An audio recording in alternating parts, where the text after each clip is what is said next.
Let's talk supply chain. So welcome to the show, Fraser.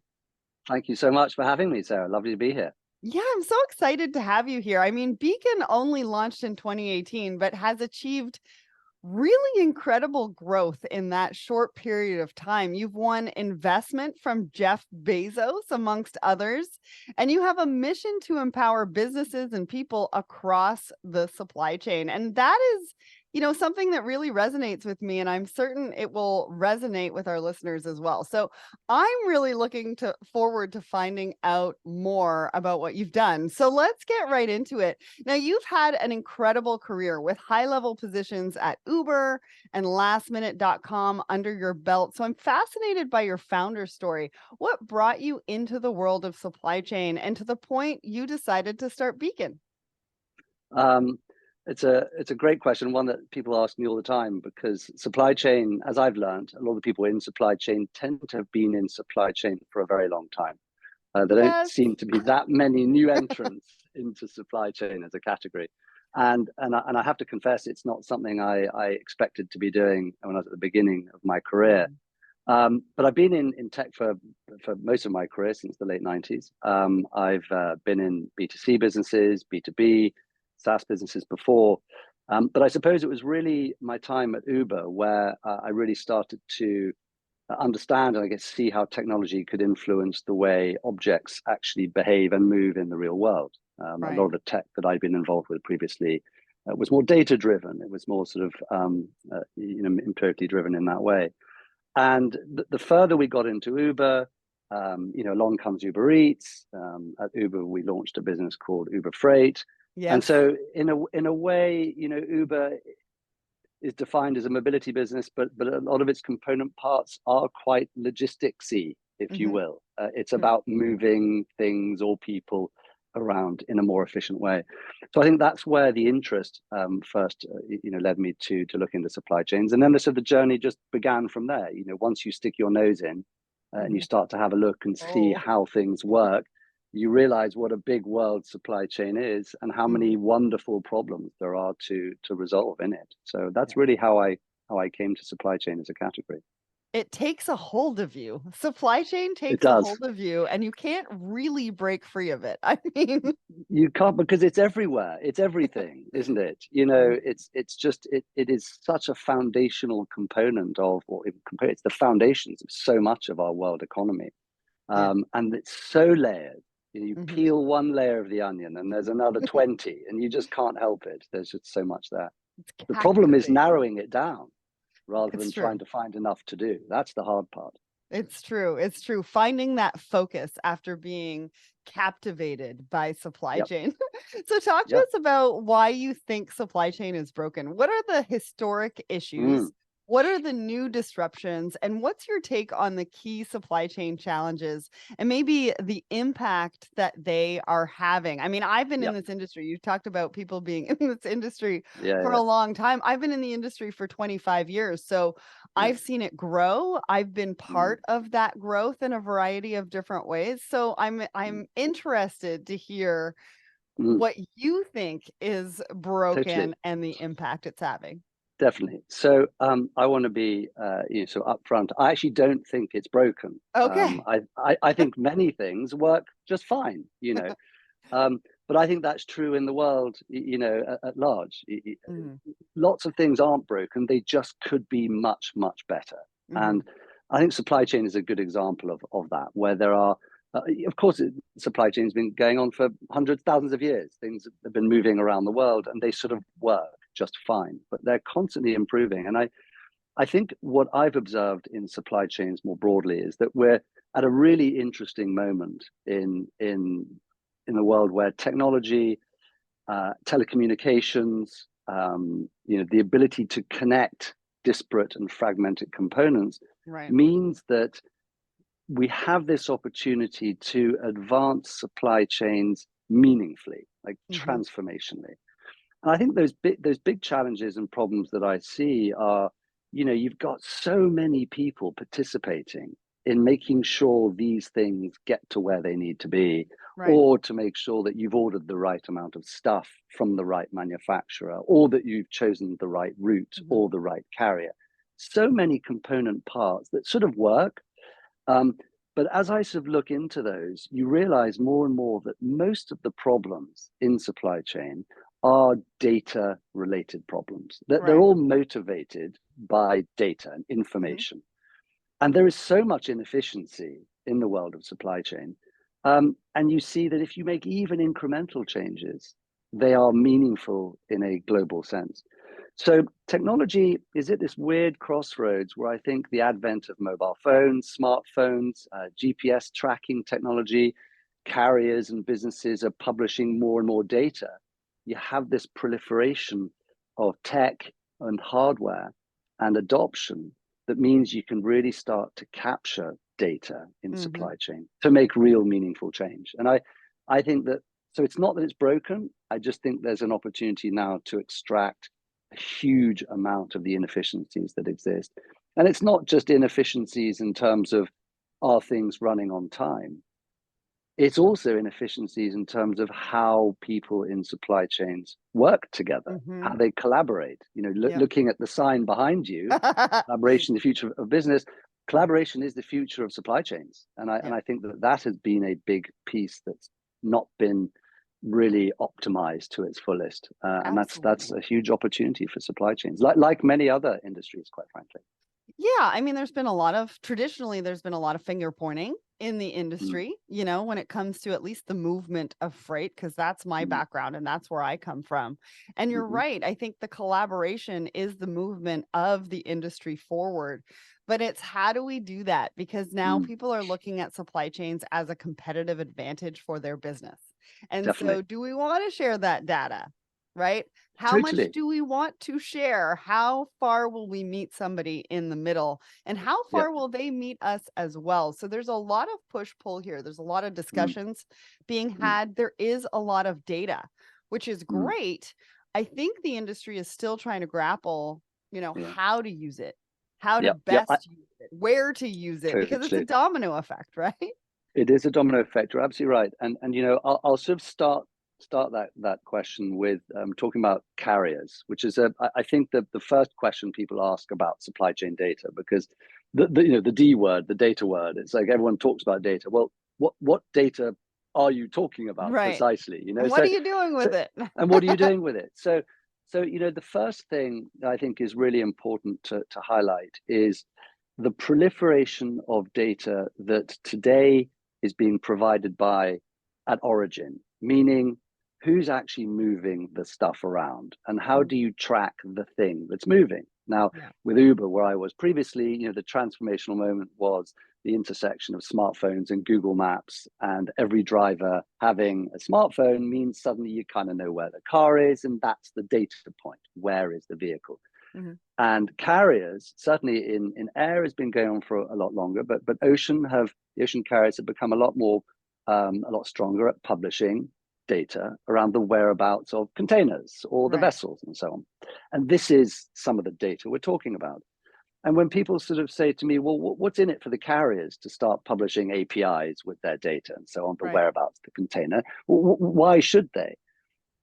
You know, the way I would argue that is it makes you a better carrier. It makes you a better service provider if you can provide your customer with all this information that lets them know where their stuff is, when's it going to arrive, has it changed, and why.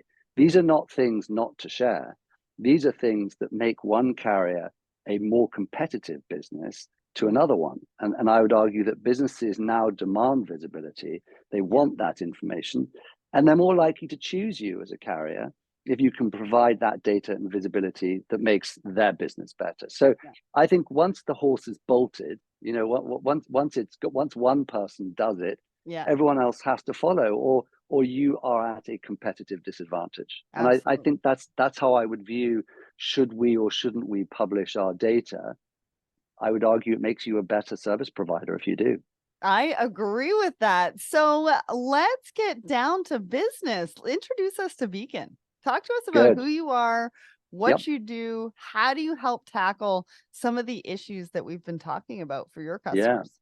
For sure, for sure. So Beacon is a carrier and forwarder neutral supply chain visibility and collaboration platform.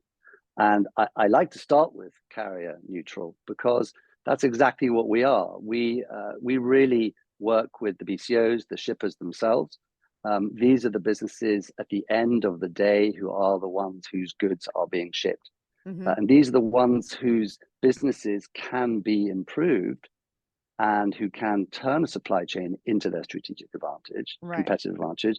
So they're the ones that seem to be lacking the technology most of all. Now, Mm-hmm. of course, we work with carriers and forwarders and so on, but our role here is to bring complete transparency to all parties involved in supply chains, not just for the logistics companies and the carriers and so on, but for the end customer as well. And what that means is we provide visibility and collaboration. Visibility is a few things. And I think this is a really important point to make Yep. because I think it's a much used term It and is. often misunderstood. In our world, visibility is not just tracking. Okay, so track and trace, absolutely vital. Where's my stuff right now? When's it arriving? All those wonderful things. And Beacon does provide that in our platform for our customers, irrespective of which carrier you work with. You can have multiple forwarders, multiple carriers, doesn't matter. As a customer, you can see all of that in one place, your tracking, if you will. But visibility goes beyond tracking. Visibility extends all the way into not just what's happening now, but what happened last month, what Mm-hmm. happened last year. Are there patterns emerging? Mm-hmm. Can we have visibility into how we're performing versus our peers? Right. We have a benchmarking report in there, which is not just what did we do, but how did what we do compare to what everyone else did last month? Right. Is it Okay. good? Are transit times good or not? We don't really know. We know how Right. they compare That's to true. ourselves, but how does it compare to everyone else? That's Mhm. a true measure of Right. company performance. And then the third layer of visibility, which I think is critical, is it's not just about being able to see what's happening now and what happened, but making sure that the other huge problem in supply chain is solved, which is how do you disseminate that information so that everyone who needs that visibility has that Has it. visibility on their terms. Mm-hmm. And that's the collaboration piece, I think, that sits within our platform as well. So visibility for us is a much bigger thing. It's really about visibility into your business Mm-hmm. and how the things are moving and the impact it's having and how you're communicating, not your simple track and trace portal. It's Right. got that, but it's a lot more than that. Well, and I like that you're talking about historical data because I mean, if the pandemic has taught us anything, we can learn from, what we've done right, what we've done wrong, and it can really help drive the strategy Of moving course. forward or even some changes that we can make and the impacts that that will make into our supply chain.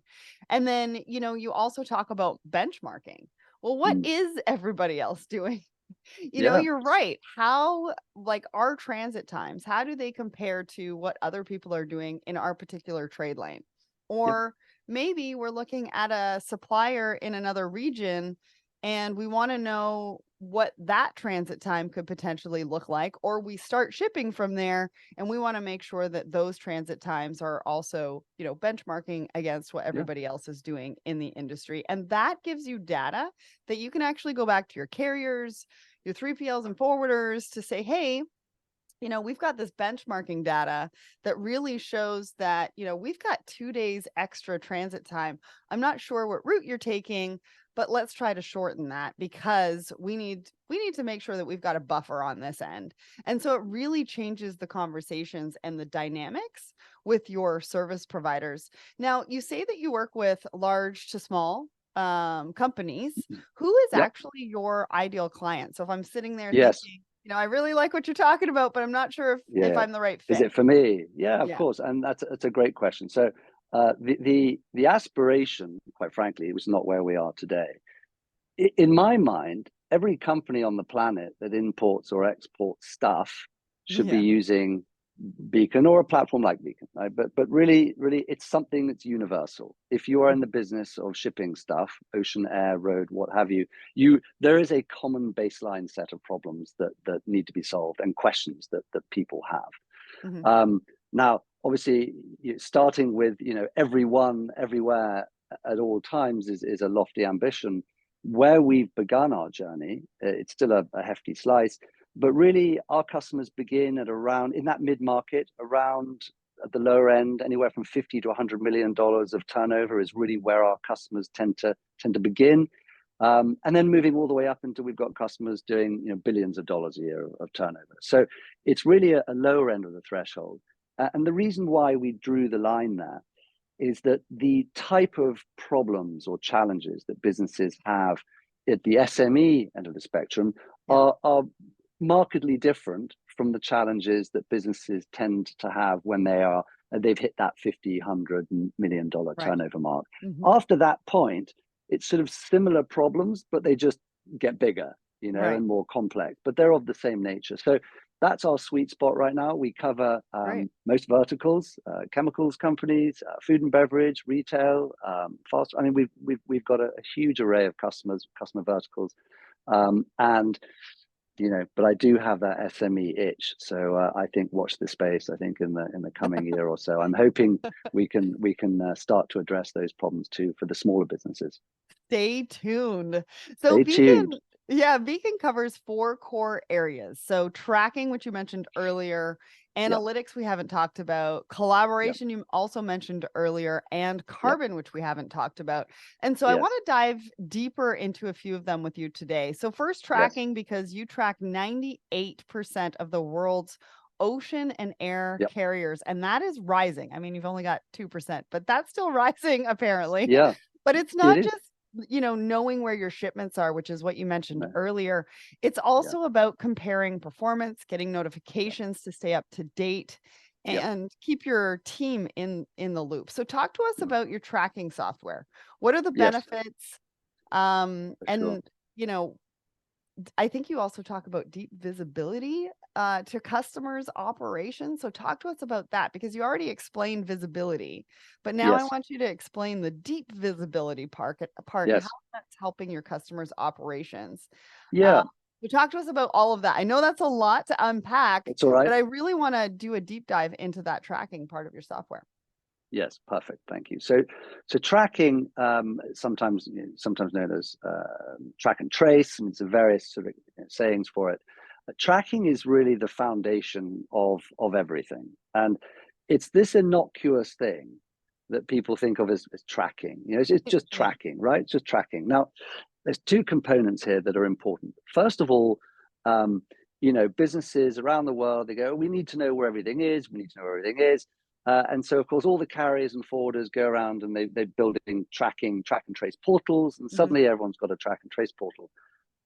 But then what happens is you've got companies going, well, I've got lots of carriers, I've got lots of forwarders, and they change quite a lot. Now I've got the multi-portal problem, which is I've got 10 portals. I've got 10 portals I need to log into. Okay, so you get this layer problem. You know, one solution creates another problem. And so, you know, we came along, and as I've said, we're carrier and forwarder neutral. So we sort of sit on top of all of those sources of data and allow our customers to solve, first and foremost, the multi-portal problem. Now I can have all of my real-time tracking data in one place that I can view consistently. And it also means we can pull different data sources in many instances for even the same goods, so that we can actually triangulate. Is this we've got a couple of different ETAs for these goods here. We've got a couple of different results here. Which ones do we think are the most accurate ones? So bringing multiple data sources together, solving that multi-portal problem means, first and foremost, on the tracking theme, our customers can have one reliable single source of truth. The second thing about having this innocuous tracking thing, it sort of slightly pains me whenever a prospect says that they, you know, we go and log into our carrier portal and to get our visibility. And it pains me because it's like you're leaving the most valuable thing you have somewhere else, which is your data. It sort of pains me when that happens. Fair. And when you are using a platform like ours and you're tracking real time, what you're also doing at the same time is building a repository of your supply chain data. It's yours, it's structured, it goes with you everywhere you go, and now you can use it to understand what you've done historically. You can run your reports, you can run analytics. If all you're doing is going and logging into carrier blank, brackets carrier.com to do your tracking, all of that information remains there and Huh. you've left it behind. It's almost like a CFO at the end of every year. Imagine if they deleted last year's Excel spreadsheet for everything that you Right. did, and each new year you start from scratch. And I think it's really important that businesses take charge of their Mhm. supply chain data and don't leave it elsewhere. So tracking is this multi-layered thing that on the face of it is this simple, lovely, where's my stuff right now? But actually beneath it, it's actually building your supply chain data warehouse and leveraging that to make your supply chain better. It's a very important, fairly nuanced point that is often missed.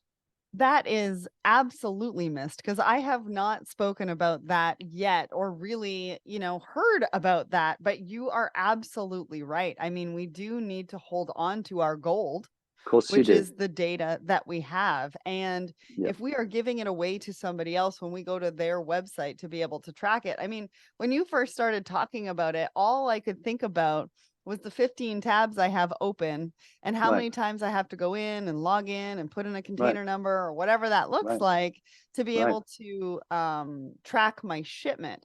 But even more importantly than that, you're right, you're leaving the data behind. And Yep, if you need to go and get a report from that particular website, you have to go through them and they are going to take however long that they want to take, right? To get yeah, you that report.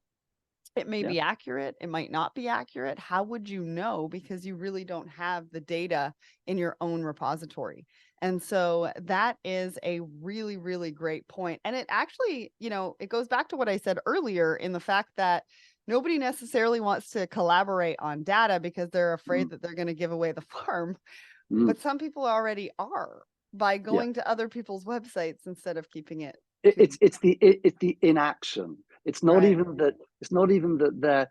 It's you're leaving it behind, Yeah. and I think that's the tragedy for me. And in a world of and AI, whenever you think this is going to happen, some say sooner, some say later.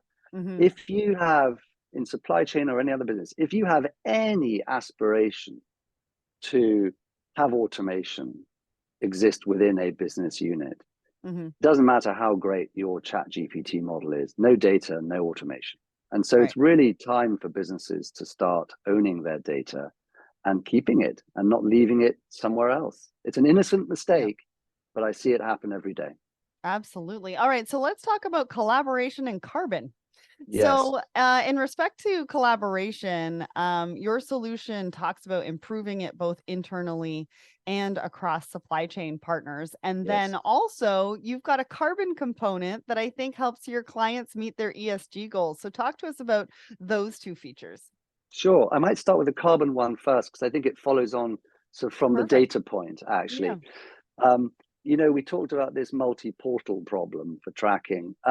Funnily enough, the same problem exists for carbon emissions reporting. The Okay. thing Fair. about as a business, if you're a shipper or a BCO, you probably use multiple carriers, multiple forwarders and so on. And no question, you're going to get, carbon reporting from these various carriers you work with. But you're back in this world of how did they calculate it? Is it calculated the same way? True. Which methodology did they use? Now I've got to consolidate all of these different reports into one Mhm. report, and I'm kind of I don't know, is this apples to apples or not? I just don't know. True. Um, and so one of the happy accident benefits of being a single source of tracking for all of your company's goods is that you are simultaneously also able to provide a single, unified, consistent way of calculating your carbon emissions in one place, by route, by Yay. carrier, by vessel. And that just makes everyone's life a lot easier. And I think it It just does. makes the reporting more credible and Mhm. it makes the offsetting more doable. You've got to be able to bring it all together into one place in a simple way. And being at the top of the visibility food chain it gives you that ability. And so Yeah. we provide that for our customers as well, which is great, and they Well, seem to and appreciate that. we want to make it as easy as possible because we Of want course, people to start making changes so that the of future course, is bright for everybody, right? The planet, et of cetera, et course. cetera. It's a good But if thing, definitely. Yeah, if we make it too difficult or too Mm, manual or too yeah, time consuming, right? yeah. If you're a logistics person, you think about all those tabs and logging in and putting in the data Mm, and getting the report, that takes time. And a so if we long can make time. it easier for people to Mm, meet those ESG goals and understand their carbon footprint, yeah, then we're going to see more companies jumping on of board and course. making sure that they're utilizing that Of data. So course, I and love that. more offsetting. It's just about where you are in the food chain, and you can see the problem. If you work with 10 different carriers, you're getting 10 different carbon reports. Right. I mean, that's just the beginning of the problem. And that's the Um, pile. That's the and that's pile the of the pile. data That's the and pile. the And paperwork that you gotta I mean, shuffle through. you know, everyone's busy. Everyone's got a lot going on. Here's another Yeah. pile of things you've got to consolidate. Yep. On the collaboration theme, I think this is again really important. Look, this is not a theme that's new. There are many incredible cloud-based providers of work efficiency tools out there. I mean, you list them off at Google Worksheets, Microsoft 365. You've got your Slacks, your Jiras. Mhm. You've got untold number of collaboration platforms that take advantage of cloud computing. And supply chains, I think, are one of the best use cases there is Mm. for the need to collaborate. You have extreme fragmentation of teams, you have extreme fragmentation at times of time zones, and you've got a bunch of different groups of actors, all who are working towards a single goal, a shared Yes. goal. They've all got a different job to do around this one thing, which might be a shipment or a PO Mhm. or whatever it is. And it's really hard to bring all of those actors together to make sure they're all looking at the same thing. Because that's Mhm. really all we're talking about here, is making sure everyone's looking at the same thing and talking about the same thing and can ask questions, attach documents, and do what you need to do. And so by creating, we recently launched a product called Beacon Boards, which I'm very excited about, which really inverts the collaboration theme and leverages what we've learned from some of the greats and empowers teams to create unique custom views or boards, beacon boards, which means teams can all look at one set of things. Maybe it's a show me all my stuff going into Felixstowe from Yantian. Just Okay. let's get that board going and let's all join that and Mhm. communicate and comment in it. Or let's create a live tracker that shows globally any of my containers that are currently tracking more than 6 days of D&D, Right. live. Mhm. Okay, that team who cares about that can look at this. And what it does is it means that we can fill the void between all those teams rather than the inverse solution, which is give everyone a login to a Right. complex portal that they don't really know how to use. Mhm. Nobody really wants to do that. So by pushing the information out, like a Google Doc, Mhm. or like a Miro board, it means that groups of people who have a shared interest in a supply chain theme can gather around that theme Hmm. rather than get stuck in email and that back and forth and so on. Right. So I think this collaboration theme is it's one that our customers speak a lot about. Mhm. Deep frustration with the frequency with which things change in supply chain daily, Yeah. sometimes multiple times per day, the number of times people have to be updated, everything's changed, which spurs a whole slew of questions that then comes back, and it's just lots of churn and conversational churn. So I think helping to solve for that collaboration problem is Mhm. one of the things I'm most excited about, because I think visibility, where visibility ends, collaboration really then begins. That's almost an equal problem in terms of size and importance. Yeah, and you think about project management tools and Totally. communication tools, like you mentioned, that we Yeah. use for so many other things. Why Yeah. can't we use that for supply chain? Because really, at the Correct. end of the day, it's a series of tasks. that That's we all it need to is. move this one thing through Yep. each Yep. task to be able to make sure that it gets done in That's right. completion and successfully. So I really like that. And I can see where a lot of people will be able to benefit from that. Now, you've got some case studies on your website. So can you Yep. bring everything we've talked about to life by sharing one with us? How did you work with a customer and what was the ROI or benefit that they saw from Yep. working with you?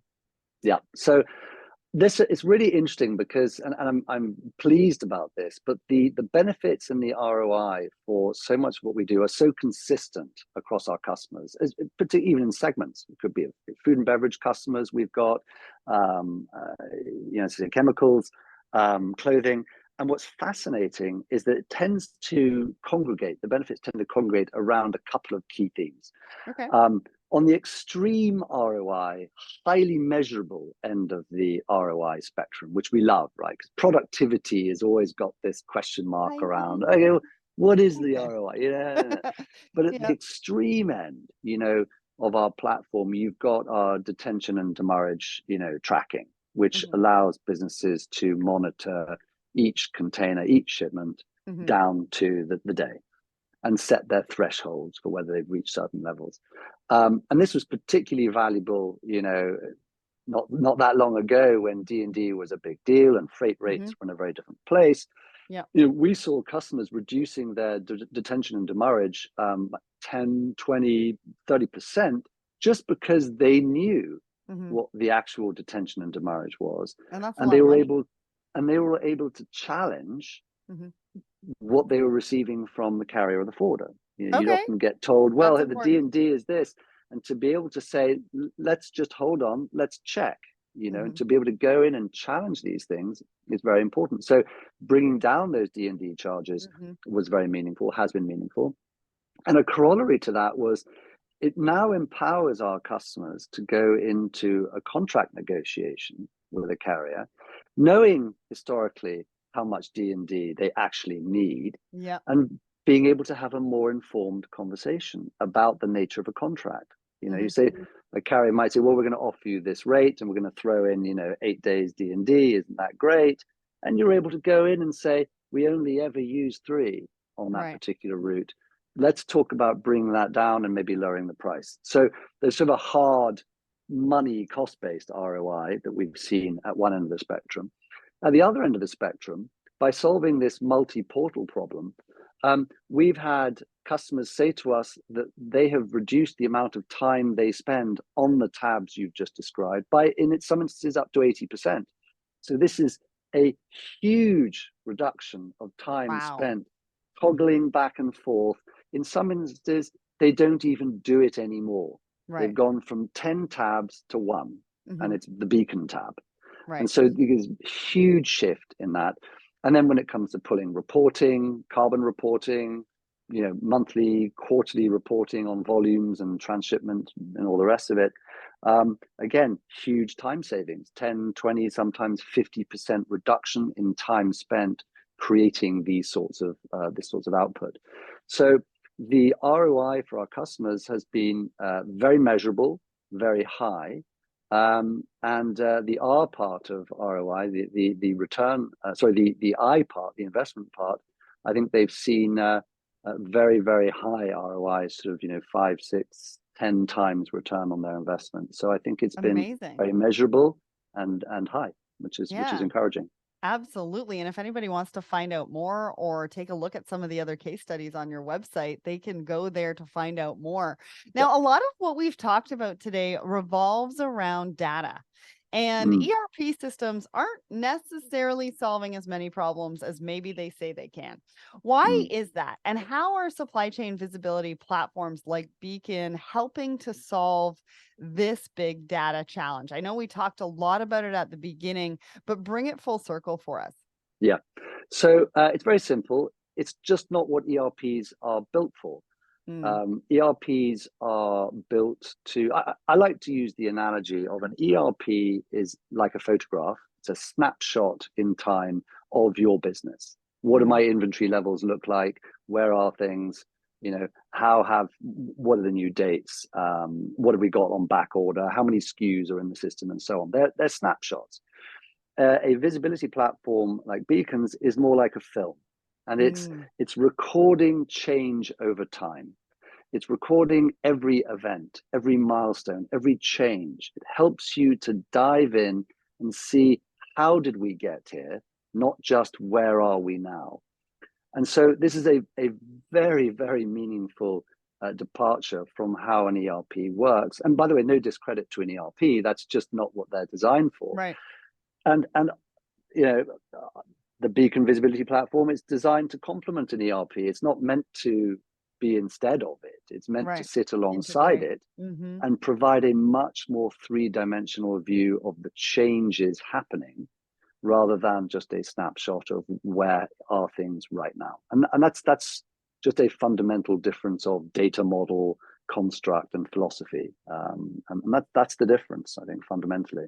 Well, and that's part of the collaboration, I think, that you talk about both internally and externally as well, Yeah, because it's not just collaboration with suppliers, etc. It's also the collaboration with other technology platforms definitely, that you definitely. have and that your teams are using so that they can Yeah. all speak together.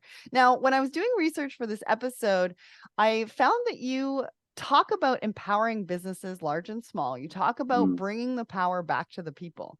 Why is yeah. that so important to you? And what impact will giving that power back have on the industry, do you think? Great question. Thank you. So one of the things I love about supply chain is its sheer scale. Mhm, It really, we talked about this at the outset. It sort of underpins so much of the world that we live in. And as a result, it's got so much potential to be better and to do good for the world, the way we mhm, live, the way we interact, the way the environment, behaves. I mean, I think supply chains are at scale. And when you can make improvements, they have meaningful impact on the world at large. So there's a big opportunity there. And I think the way e-commerce has evolved and the way the world has shifted, there is this secular trend in the world today, which is the rise of the SME, quite frankly. mhm, The individual, the entrepreneur is increasingly empowered to build businesses that can scale with mhm, not a lot of people. We're no longer in the age of only the corporate can succeed. The small enterprise can also succeed.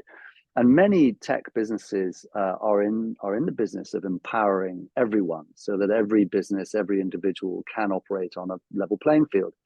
And I think supply chains should really be no different. They are the mhm, ultimate oligopolies.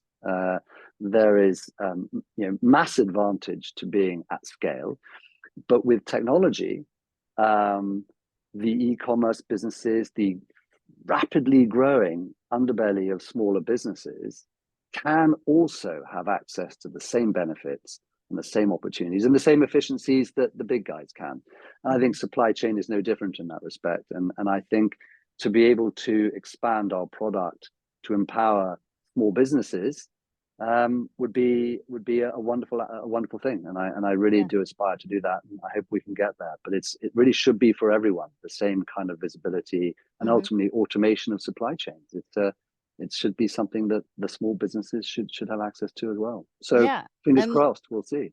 and leveling the playing field, right? Level the Bringing playing field. everybody together because there's That's room right. for everybody. Yeah, And it's great to see that we can also all play in the same sandbox, right? that's right. They are the most rapidly growing segment of commerce today, is the SME and Amazing. e-commerce. Amazing. So, we've come to the end. And so my last question to you is a little bit about the bigger picture. How Mm, does the problem space that you're focused on at Beacon, how does that mm, sort of interplay with everything else that's going on in the world and in mm. business right now? Where do you see everything right now and where do you see everything in the future? Definitely. So, I mean, it would be remiss of me to ignore the elephant in the room in any tech conversation these days is automation and Right. AI and all that stuff. Now, wherever you are on the belief spectrum or the when spectrum, it's unavoidable, and that conversation has begun. And I think supply chains present a very interesting opportunity in the sphere of automation. But as anyone will tell you, the core of any automation is data. Mhm. So by investing in building that data-centric approach to your supply chain, to your logistics operation, to all of those component parts, you're building an incredible foundation Mhm. that will give you, at some point, at the time of your choosing, it will give you the option to be able to start to invest in automation in corners of your supply chain, to experiment, to see if there are gains that can be discovered or unearthed by introducing Make it automation. more So fun. make it more fun. So I really think this automation theme is relevant in supply Mhm. chain. And I know it sounds pie in the sky, because I think a lot of supply chain businesses are still saying, well, look, we're still getting off the spreadsheets. Right. But if you start building that data-centric approach, the automation will come faster than you think. And so I Mm. think it's a really exciting vector for the supply chain. And I don't just mean robot warehouses. You know, when I Right. talk about automation of supply chain at Beacon, we talk about becoming a supply chain recommendation engine. Okay. If we have the data Mhm. and you start planning your shipments or your routes or your supplies next year, if we have historical data, we can start to recommend when you should be ordering things, in what Mm. quantities, and from who, and at what price, and on what routes. And those are all automated recommendations that are built on the shoulders of the data that you can build. And that is why accumulating that data is so vital for businesses. Yeah, So that so I think is a important. really interesting future for supply chain, It and it's coming. absolutely does. And I love the recommendation piece, because a lot of my Mm, time when I was in logistics was customers coming to me and saying, we have this, it needs to be here by this date. You know, should we ship by ocean? Should we ship by air? How long is that going to definitely. take? You know, what's the Yeah. pricing? And that all took a lot of time. And Mm, so I love the recommendation piece. So, for years, the supply chain has been troubled by inefficiencies and delays caused by a lack of communication across teams. And data and power has only been in the hands of a competitive few. For businesses, this has made the process of moving goods across the globe painful and slow. But with Beacon, things are changing. Drawing from a background in some of the world's most successful tech companies, Beacon's aim is to create positive change for teams across the supply chain, improving the processes and giving the power back to the people that move goods across the globe. And did you have a guess at today's big question? At the top of the show, I asked you, according to Deloitte, what percentage of firms have supply chain visibility? Well, it's only 13%. Only 13% can map their entire supply chain network, and up to 22% have no visibility at all beyond their immediate suppliers. What do you think? Does that surprise you? Well, if you want to find out more, you can check them out at beacon.com. And a massive thanks to Fraser for joining me today, and to the team at Beacon Technologies for making this episode happen. Fraser, thank you so much for joining me today on the show. my pleasure. Thank you so much for having me. It's been a pleasure.